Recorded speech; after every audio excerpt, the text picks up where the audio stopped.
Early voting starts today for the May election, if you can believe that, and you'll have 1 week to cast your ballot early. We're tracking some key races for you in Collin, Dallas, Denton, and Tarrant counties. Natalie Haddad live at a polling location in Fort Worth for us this morning. And Natalie, voters have a lot of important decisions there to make.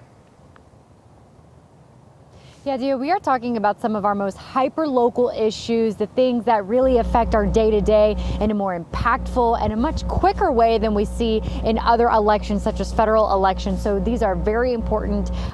This is a very important election to come out for, even more so, I would say. We're going to start with some of the key races that we're seeing in Fort Worth because this ballot list is super long. Let's start with the hottest race on this side of the Metroplex. That's going to be the race for mayor.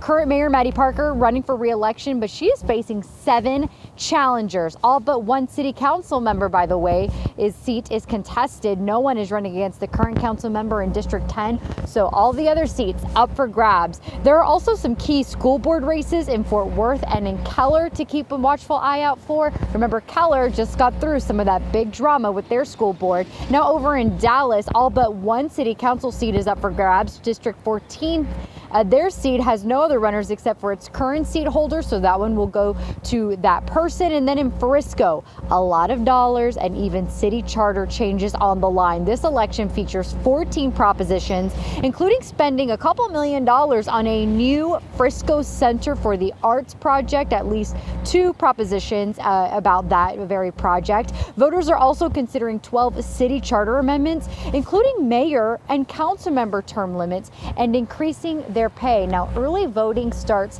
today. By the way, it is also the last day to apply to, or to rather get a mail-in ballot.